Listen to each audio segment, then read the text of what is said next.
साथियों नमस्कार। ग्लोबल ज्ञान चैनल पे आपका स्वागत है। हम आज बीपीएससी के लिहाज से एक चैप्टर को शुरू कर रहे हैं। बिहार में किसान आंदोलन हुए, सत्याग्रह आंदोलन हुई, इसमें महिलाओं की क्या भागीदारी थी, पुरुषों की क्या भागीदारी थी, हमारे स्वतंत्रता संग्राम में बहुत सारे इवेंट आया। आज हम बात करेंगे किसान आंदोलन के अंतर्गत स्वामी सहजानंद जी का योगदान का। उन्होंने किस प्रकार किसानों की मदद की और किस प्रकार उन्होंने एक नियम को ही बदल दिया किसानों के पक्ष में। आइए हम जानते हैं बिहार किसान आंदोलन में स्वामी सहजानंद का योगदान को।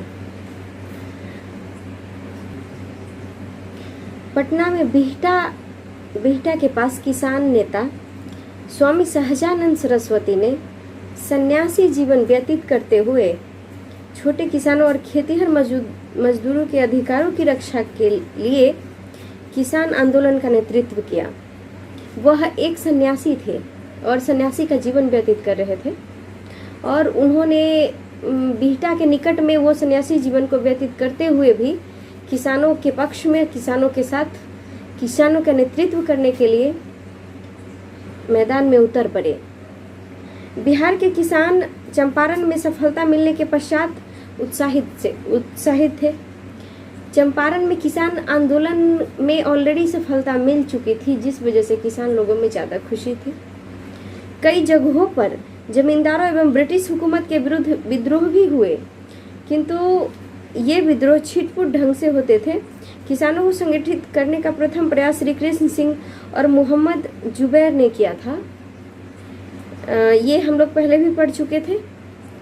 इन्होंने 1922 और 1923 में किसान सभा का गठन भी किया था। कौन? कृष्ण सिंह और जुबैर खान। किंतु किसान आंदोलन को निर्णायक मोड़ दिया स्वामी सहजानंद सरस्वती ने। उन्होंने एक निर्णय के रूप में कुछ भी दिया। उन्होंने 4 मार्च 1928 को सोनपुर मेला के अवसर पर एक सभा में प्रांतीय किसान सभा की औपचारिक ढंग से स्थापना की। स्वामी सहजानंद सरस्वती इसके अध्यक्ष थे तथा श्री कृष्ण सिंह सचिव बनाए गए थे। जो सोनपुर मेला थी उसके इवनिंग में ये मीटिंग हुई और इसके अध्यक्ष स्वामी सहजानंद सरस्वती को बनाए गए और सचिव श्री कृष्ण सिंह थे।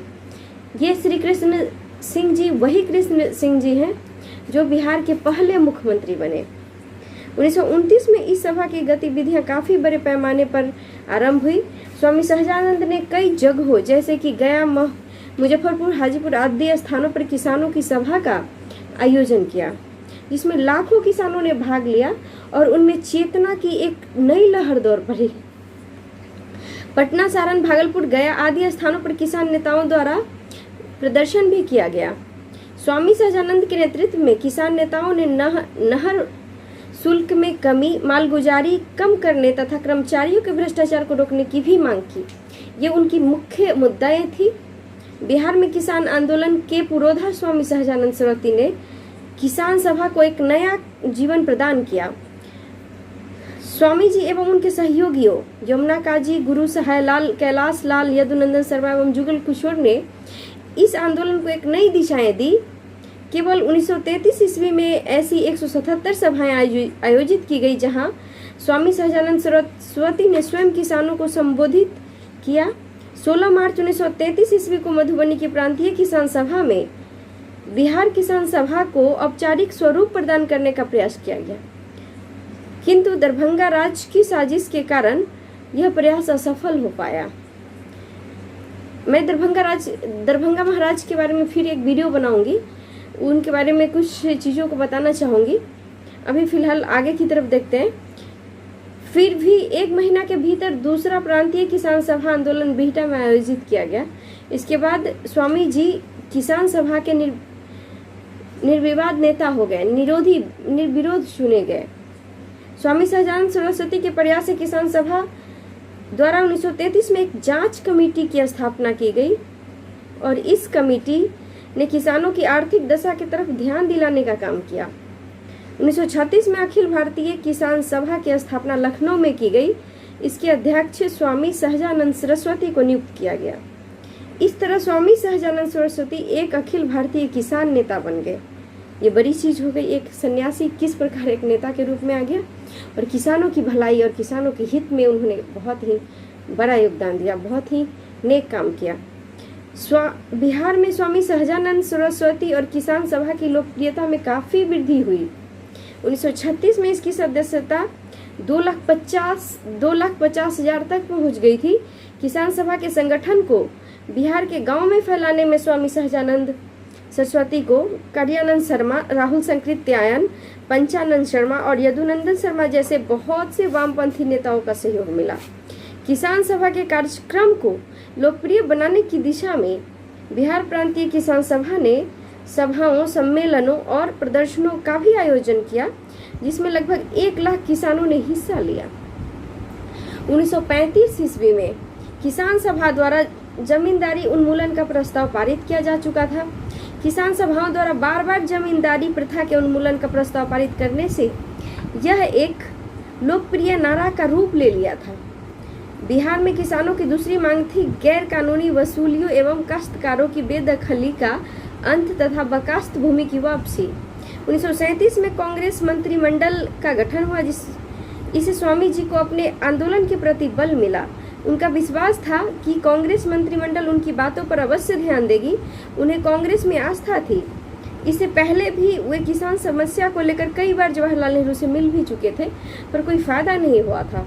राज्य के शासन की बागडोर संभालते ही कांग्रेस मंत्रिमंडल ने लगान की दर कम करने एवं बकास्त भूमि की वापसी के लिए कानून बनाने की प्रक्रिया शुरू कर दी। विधायिका के जमींदार सदस्यों की सहमति से जो प्रारूप बना उसे विधायिका के द्वारा कानून का रूप दे दिया गया, लेकिन इस प्रारूप को किसान सभा के शीर्ष नेताओं ने मंजूरी नहीं दी, क्योंकि बकास्त भूमि का एक भाग किसानों को वापस मिलना था एवं वह भी इस शर्त पर कि उस जमीन की जो वापस मिलना है नीलामी में से जो मूल्य तय होगा वह किसानों के द्वारा अदा करना होगा। ये चीज़ को समझना चाहिए। इसके अलावा यह कानून खास वर्ग की जमीनों पर लागू नहीं होता था। इसके परिणाम स्वरूप बकास्त जमीन आंदोलन का मुख्य मुद्दा बन गया। इन कारणों से स्वामी सहजानंद काफ़ी दुखी हुए और कांग्रेस से जो उन्हें आशा थी वह ध्वस्त हो गई। धीरे धीरे उनका झुकाव साम्यवाद की ओर होने लगा। इसी मुद्दे पर वे 1943 में किसान सभा से अलग हो गए। उनका रुख अब क्रांतिकारी हो गया। इसी बीच उसके कारण उन्हें 3 बार जेल की यात्रा भी करनी पड़ी, किंतु उन्होंने प्रत्यक्ष अप्रत्यक्ष रूप से अपनी लड़ाई उस समय तक जारी रखी जब तक उनकी 1950 ईस्वी में मृत्यु नहीं हो गई। उनकी मृत्यु के पश्चात ही उनका सपना पूरा हो सका और 1952 में जमींदारी व्यवस्था का उन्मूलन कर दिया गया। इस तरह किसानों को लंबा विद्रोह करना पड़ा, किंतु यह भी स्पष्ट है कि राष्ट्रीय आंदोलन के समय जमींदारों को अपना दुश्मन बनना उचित नहीं था। यही कारण था कि कांग्रेस ने किसान हित में जमींदारों के विरुद्ध किसी बड़े कदम को उठाने से परहेज किया। फलतः कांग्रेस के साथ प्रारंभिक तालमेल आगे मतभेद के रूप में सामने आया। किसान आंदोलन के नेता कांग्रेस को जमींदारों का संरक्षक मानने लगे। वस्तुतः ऐसी बात नहीं थी। कांग्रेस भी जमींदारों द्वारा किसानों का किए जा रहे शोषण से न केवल अवगत थी बल्कि उसे गलत भी मानती थी। इस तरह स्वामी सहजानंद सरस्वती ने किसान आंदोलन को एक नई दिशा दी तथा उसे संघर्षशील बनाने का भरपूर प्रयास किया। उन्होंने ब्रिटिश सरकार के साथ साथ जमींदारों और जमींदारी प्रथा दोनों का विरोध किया। उनके आंदोलन का मुख्य उद्देश्य था शोषित और पीड़ित किसानों की शोषण से मुक्ति।